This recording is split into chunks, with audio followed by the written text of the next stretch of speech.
하나님의 말씀은 맛있습니다. 하나님의 말씀은 즐겁습니다. 하나님의 말씀은 생명과 행복을 줍니다. 500독 성경 통독 훈련 원장입니다. 여수 살리는 교회 임기환 목사가 하나님의 말씀을 봉독하고 전하는 시간입니다. 함께 하시면 기적이 일어납니다. 알람을 설정하시고 들으시면 좋겠습니다. 본 방송은 유튜브에서 성경 통독 임기환 검색하시고 구독하시면 계속되는 하나님의 말씀 업데이트를 통해서 은혜 받으실 수 있습니다. 오늘은 욥기 34장을 봉독합니다. 말씀을 전하겠습니다. 욥기 34장. 엘리후가 말하여 이르되 지혜 있는 자들아 내 말을 들으며 지식 있는 자들아 내게 귀를 기울이라. 입이 음식물의 맛을 분별함같이 귀가 말을 분별하느니 우리가 정의를 가려내고 무엇이 선한가 우리끼리 알아보자. 욥이 말하기를 내가 의로우나 하나님이 내 의를 부인하셨고 내가 정당함에도 거짓말쟁이라 하였고 나는 허물이 없으나 화살로 상처를 입었노라 하니 어떤 사람이 욥과 같으랴. 욥이 비방하기를 물 마시듯 하며 악한 일을 하는 자들과 한패가 되어 악인과 함께 다니면서 이르기를 사람이 하나님을 기뻐하나 무익하다 하는구나. 그러므로 너희 총명한 자들아 내 말을 들으라. 하나님은 악을 행하지 아니하시며 전능자는 결코 불의를 행하지 아니하시고 사람의 행위를 따라 갚으사 각각 그의 행위대로 받게 하시나니 진실로 하나님은 악을 행하지 아니하시며 전능자는 공의를 굽히지 아니하시느니라. 누가 땅을 그에게 맡겼느냐? 누가 온 세상을 그에게 맡겼느냐? 그가 만일 뜻을 정하시고 그의 영과 목숨을 거두실진데 모든 육체가 다 함께 죽으며 사람은 흙으로 돌아가리라. 만일 내가 총명이 있거든 이것을 들으며 내 말소리에 귀를 기울이라. 정의를 미워하시는 이시라면 어찌 그대를 다스리겠느냐? 의롭고 전능하신 이를 그대가 정죄하겠느냐?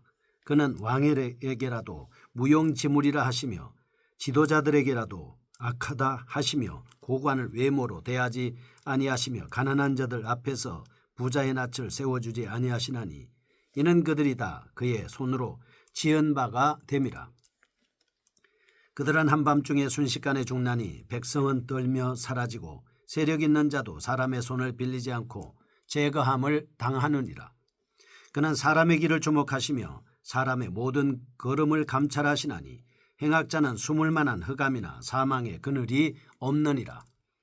하나님은 사람을 심판하시기에 오래 생각하실 것이 없으시니 세력 있는 자를 조사할 것이 없이 꺾으시고 다른 사람을 세워 그를 대신하게 하시느니라.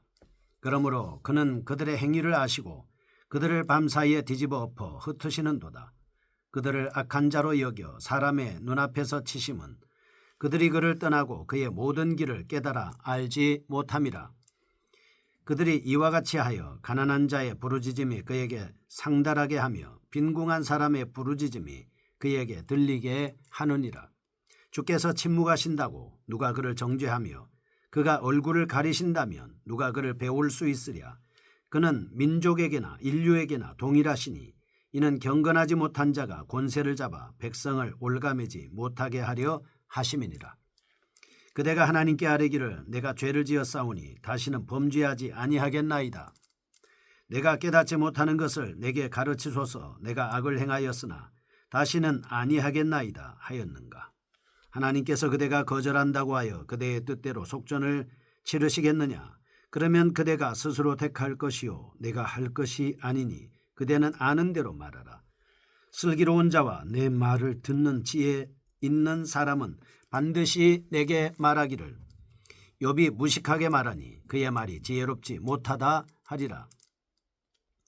나는 욥이 끝까지 시험받기를 원하노니 이는 그 대답이 악인과 같음이라. 그가 그의 죄에 반역을 더하며 우리와 어울려 손뼉을 치며 하나님을 거역하는 말을 많이 하는구나. 아멘. 욥기 34장입니다.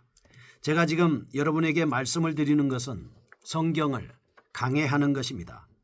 이 말씀을 통해서 여러분들은 하나님의 말씀에 대한 좀 더 깊은 진리를 이해할 수 있습니다.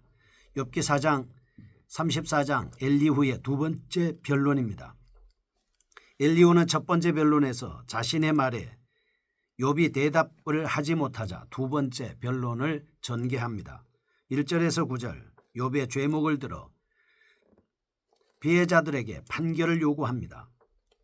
10절에서 30절 하나님의 공의로우심과 완전한 승리를 변론합니다. 31절에서 37절 욥을 판결합니다. 34장의 분위기 마치 재판장의 공판과 같은 느낌을 주고 있습니다. 자세하게 세 부분으로 고찰해 보겠습니다. 첫째 1절에서 9절 욥에 대한 고소입니다. 엘리후는 욥의 말을 직접 인용합니다. 그의 잘못을 열거하고 있습니다. 둘째 10절에서 30절입니다. 엘리후는 하나님의 공의로우심과 완전하심을 증거합니다. 상대적으로 욥의 죄목을 부각시키고 있습니다. 12절 그는 하나님께서는 의로우시기 때문에 결코 악을 행치 않으신다라고 말씀을 하고 있습니다. 12절 진실로 하나님은 악을 행하지 아니하시며 전능자는 공의를 굽히지 아니하시느니라. 하나님에게는 악이 없으시죠. 그러니까 악을 행하지 않습니다. 21절 23절입니다. 21절 그는 사람의 길을 주목하시며 사람의 모든 걸음을 감찰하시나니 23절 하나님은 사람을 심판하시기에 오래 생각하실 것이 없으시니 라고 말씀을 하십니다. 하나님은 전능하십니다. 결코 실수가 없으신 분이시다 라고 하는 사실을 강조합니다. 셋째 31절에서 37절 엘리후는 두 번째 결론으로 욥의 판결 부분입니다. 욥의 유죄를 호소하고 있습니다. 31절과 32절 그대가 하나님께 아뢰기를 내가 죄를 지었사오니 다시는 범죄하지 아니하겠나이다. 내가 깨닫지 못하는 것을 내게 가르치소서. 내가 악을 행하였으나 다시는 아니하겠나이다 하였는가 라고 말씀을 합니다. 엘리후의 두 번째 변론의 결론 여기에 해당하는 이 말씀 이후에 마지막으로 욥에게 회개를 종용하고 있습니다. 교훈입니다. 첫째, 전능하신 하나님께서는 세상의 모든 것을 감찰하시는 분입니다. 무엇보다도 은폐할 수가 없습니다. 이는 악인에게는 심판의 두려움이 되지만 신실한 성도들에게는 오히려 복과 기쁨이 된다라고 하는 것을 말씀합니다. 둘째, 5절에서 9절 욥에 대한 엘리후의 오해를 통해 우리는 형제를 비판하기보다는 오히려 겸손과 사랑의 자세를 가져야 한다라고 하는 것을 알 수 있습니다. 1절에서 9절 첫 번째 욥에 대한 고소입니다. 1절에서 4절 내용상 지혜자들에게 판결을 요구하는 부분입니다. 5절에서 9절 욥의 제목을 열거하고 있습니다. 엘리후가 욥의 죄를 열거하는 듯한 인상을 주고 있습니다. 이 같은 엘리후의 변론 태도는 자신의 변론의 공정성을 주장합니다. 자신의 견해를 여론의 지지를 받아 더욱 확고히 하려는 엘리후의 의도가 숨어 있다라고 하는 것을 알 수 있습니다. 엘리후의 변론의 특징을 살펴보겠습니다. 첫째, 1절에서 4절 1차 연설에 이어서 계속되는 엘리후가 반박을 하고 있습니다. 이제 청중을 일반적인 지혜자들로 삼고 옳고 그름을 가리는 재판 형식으로 공개적으로 진행되고 있습니다. 욥을 설득합니다. 그에게 닥친 고난의 문제를 자세히 설명해 주기보다는 욥을 정죄하려는 엘리후의 태도입니다. 고난이라는 표면적 현상만으로 욥을 정죄했던 세 친구의 헛된 변론과 다를 것이 없는 똑같은 모습이다 볼 수 있습니다. 둘째 5절에서 9절 엘리후는 욥의 죄목을 그의 주장에 근거해 자기 자신이 이해한 대로 열거하고 있습니다. 다음 세 가지로 분류할 수 있습니다. 5절 자기의 의를 주장하고 있다 이렇게 볼 수 있습니다. 5절에 나오는 귀한 말씀은 욥이 말하기를 내가 의로우나 하나님이 내 의를 부인하셨고 이렇게 말씀을 합니다. 이는 욥이 자신의 순전하다고 주장한 말에 근거한 것입니다. 그러나 욥은 자신의 절대적인 의만을 계속 주장하지는 않았습니다. 그다음 이 5절은 하나님에 대한 비난으로 이는 욥이 하나님의 부당한 판결을 비난했던 말에 근거를 두고 있습니다. 그러나 사실 이는 욥이 하나님의 의롭지 못함을 강조했던 것이 아니라 오히려 자신의 시시비비를 정확히 가릴 수 있는 하나님의 판결이 지연됨을 단식하고 있는 것입니다. 6절입니다. 내가 정당하여도 거짓말쟁이라 하였고 나는 허물이 없으나 화살로 상처를 입었노라 말씀을 합니다. 신앙이 무익하다는 주장입니다. 이는 욥이 까닭없이 고난이 왔다고 언급한 말을 염두에 두고 있습니다. 사단이 하나님께 했던 발언과 맥을 같이 하는 모습이죠. 교훈입니다. 첫째, 세상 일에 대한 성도들의 모든 판단은 오직 하나님의 말씀에 철저히 기초하여야 한다라고 하는 것을 명심해야 합니다.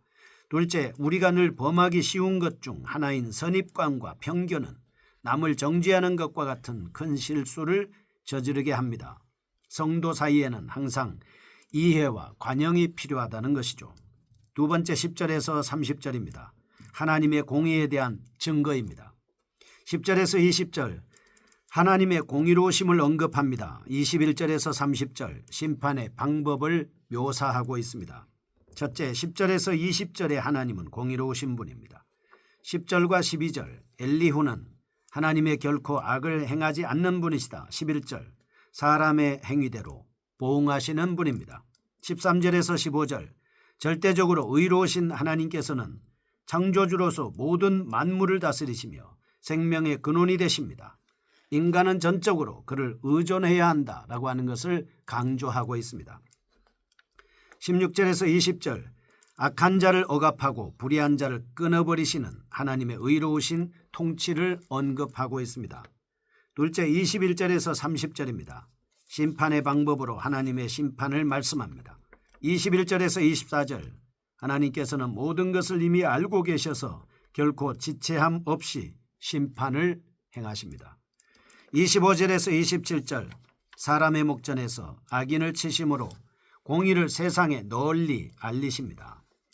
29절 하나님께서는 홀로 세계를 통치하시고 주관하시는 분이십니다. 결코 모순이 없습니다. 감추어진 섭리에 대해서도 사람은 이의를 제기할 수 없다라고 하는 것입니다. 교훈입니다. 첫째, 하나님께서는 사람의 행위대로 반드시 보호하십니다.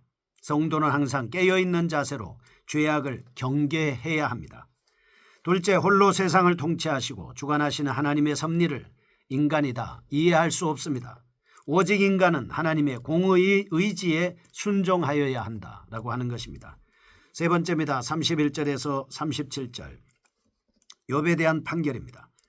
31절에서 33절 욥의 변론이 공의로우신 하나님께 대한 도전과 항거라고 규정합니다. 34절에서 37절 엘리후는 자신의 변론의 정당성을 제자들에게 호소합니다. 결국 욥을 악하다고 정죄하면서 2차 변론을 끝맺고 있습니다.